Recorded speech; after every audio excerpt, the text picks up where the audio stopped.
क्या दिन है मार्वल के लिए। लोकी का सीजन 2 आज खत्म हुआ और उसका फाइनल एपिसोड एकदम बॉन्कर्स। भाई स्टोरी कहां से कहां चली गई, बहुत ज्यादा वाइल्ड, बहुत ज्यादा बढ़िया। और वहीं पे दूसरी तरफ थिएटर्स के अंदर मूवी रिलीज हुई है मिस मार्वल, नहीं द मार्वल्स। नाम को लेके वैसे ही मेरा लफड़ा पहले से बहुत ज्यादा होता है। अब तुम बताओ, एक ही पिक्चर के अंदर जो मार्वल ने बनाई है उसका नाम है द मार्वल, जिसके अंदर मिस मार्वल है, कैप्टन मार्वल है, तो दिमाग का क्या होगा। और देखो आज तक मार्वल की जितनी भी मूवीज रिलीज हुई है, even the bad one, at least उनका सेटअप तो अच्छा होता है, गुड आइडिया जिससे मूवी वो लोग स्टार्ट कर पाए। लेकिन जो खराब मूवीज अपने को रिसेंटली दिखी हैं, वो दो चीजों में फेल हो जाती हैं कि वो स्टार्ट से ऊपर बिल्ड करना और उसके बाद एक फिनाले देना। द मार्वल्स, मार्वल की लेटेस्ट मूवी भी इसी सेम कैटेगरी में फॉल करती है, जिसका कॉन्सेप्ट तो बढ़िया है कि तीन सुपर हीरोज अलग अलग पावर लेवल के आपस में टैंगल हो जाते हैं और अपने को एक स्पेस एडवेंचर देखने मिलता है। तीनों में से अगर किसी ने भी अपनी पावर्स यूज करी तो सीधा प्लेस बदल जाएगा। शुरुआत में इस चीज को देखते वक्त थोड़ा मजा आ रहा था क्योंकि सिचुएशंस वैसे क्रिएट हो जा रहे थे और पावर का फिर भी क्लियर नहीं था कि कौन सी यूज कर रहे हैं तो स्विच हो रहा है। फिर क्या ऐसे इंटरवल हो गया और मैंने बोला पिक्चर अच्छी तो जा रही है, लेकिन उसके बाद जैसे चालू होती है और लोग गाना गाना शुरू किए, इतने जोर का क्रिंज आया ना। तुम अगर इस मूवी को नहीं देखने वाले हो तो जब ये OTT पे आएगी ना तो उतना सेक्शन जाके देख लेना, क्योंकि तुमको भी क्वेश्चन आएगा कि किसने अप्रूव किया है ये, वो क्यों, व्हाट। तुमको जानना है तो मैं बता सकता हूँ क्या होता है सीन के अंदर, बताऊं या नहीं बताऊं, तुम बोलो। बोल रहा हूँ मैं। पिक्चर के तीनों लीड एक प्लेनेट पे जाते हैं जहाँ के लोग हिंदी इंग्लिश बोलते हैं, लेकिन वो बात सिर्फ गाना गा के कहते हैं। जैसे मैं नॉर्मली बोल रहा हूँ वैसे बोलोगे तुमको कुछ समझ में नहीं आएगा, मुझे गा के बताना पड़ेगा, समझे। क्रिंज क्यों लगा। ये चीज एक लेवल और ऊपर तब चली जाती है जब Captain Marvel Brie Larson Disney princess की ड्रेस में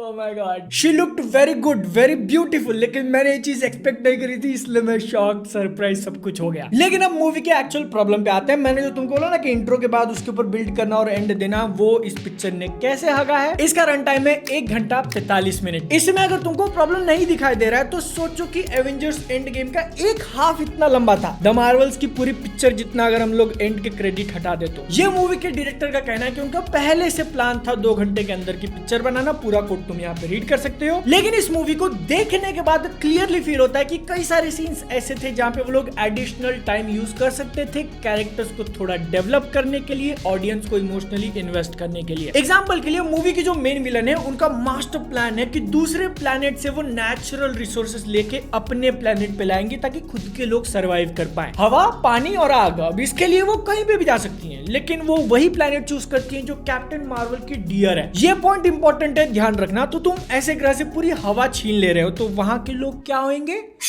and when people die, Captain Marvel is like मर गए, नेक्स्ट टाइम रोक लेंगे। मतलब एग्जैक्टली ऐसे वर्ड नहीं थे उनके, बट सीन जब तुम देखोगे तो तुमको भी डिजायर होगा कि थोड़ा रिएक्शन तो निकाल भाई। यहाँ पर अब तुम डेविल्स एडवोकेट बनके डिफेंड कर सकते हो कि कैप्टन मार्वल है वो पूरे स्पेस में कहाँ नहीं गई है, इतने सारे स्पीसीज से मिली है, कितने सारे लोग, कितने सारे प्राणी उसके सामने मरे होंगे, तो लाइफ की इंपॉर्टेंस शायद उसके लिए कम फील होती होगी। बट सेम सीन में उसके सामने कमाला खान भी थी, मिस मार्वल। एटलीस्ट उससे तो स्ट्रॉन्ग रिस्पॉन्स एक्सपेक्ट करते हो, जो कि होता नहीं है।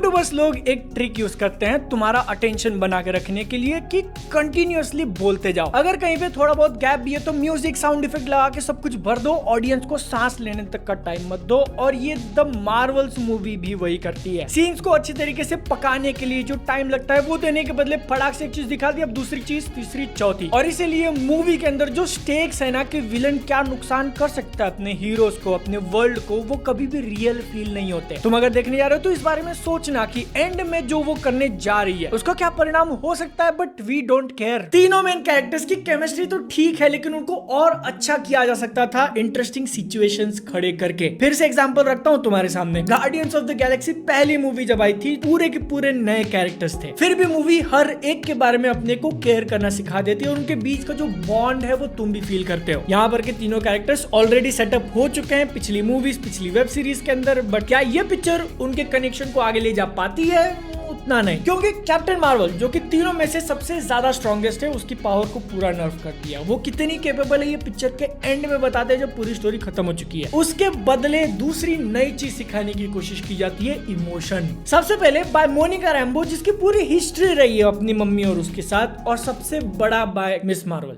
हाँ, मैं द मार्वल बोलने वाला था। नाम को लेके भले माइंड फक हो रहा है, लेकिन एक चीज कोई भी डिनाई नहीं कर सकता कि वो इस पूरी मूवी का हार्ट है। Easily the best thing about the Marvels and the worst thing about the Marvels, Nick Fury. Poster और ट्रेलर में देखकर तुम अगर थोड़ा भी उम्मीद लगा के जा रहे हो तो उसको ऐसा फेंक दो, क्योंकि पूरी पिक्चर में वो कमाला के पेरेंट्स को बेबी सिट करते हैं। Yes, I am not joking, कोई काम नहीं है, like literal zero screen time है लेकिन काम नहीं। तो तुम सोचो क्या किया होगा उन्होंने। एक और बड़ा ड्रॉबैक द मार्वल्स के लिए ऐसा है ना कि जिस यूनिवर्स का पार्ट है मार्वल सिनेमैटिक यूनिवर्स, उसके ग्रैंड स्कीम ऑफ थिंग्स में ये मैटर भी नहीं करती। तो इसलिए बहुत बार जो रीजन दिया जाता है कि तुमको वो फलाना मूवी तो देखनी ही है क्योंकि उसके अंदर जो होता है वो इंपॉर्टेंट है आगे के लिए, वो रीजन भी द मार्वल्स के लिए हम लोग नहीं दे सकते। इससे कहीं ज्यादा बेटर रहेगा कि तुम जाके लोकी देखो। अच्छे पॉइंट्स अगर पिक्चर के पॉइंट करने हो, एक्शन को कंसिडर कर सकते हो, क्योंकि बहुत बार अपने को हैंड टू हैंड देखने मिलता है कैप्टन मार्वल की पावर जो इतनी घटा दी है, वरना वो लिटरली पूरी पिक्चर को ऐसे खत्म कर सकती थी। कुछ सीन्स है जहां पर मजाक लैंड करता है, और मिस मार्वल की बात मैंने ऑलरेडी कर दी। इसके बाद पोस्ट क्रेडिट सीन जो कि तुम फोन पे देख सकते हो, और वो जो मैंने नॉन स्टॉप चीजें मुंह पे फेंकने वाली बात करी ना, उसका एक बेनिफिट जरूर है कि अगर आप वैसे ऑडियंस हो जो कि स्टोरी के बारे में बहुत ज्यादा केयर नहीं करता, ज्यादा दिमाग नहीं लगाना है, उसको सिर्फ जाना है थिएटर के अंदर, मारा मारी देखनी है, ऊपर से सुपर हीरो वाली, तो you can watch this movie, but majority के लिए just skip it. Time pass के लिए देखना है तो जब डिज्नी प्लस पे आ जाएगी तब देख लेना।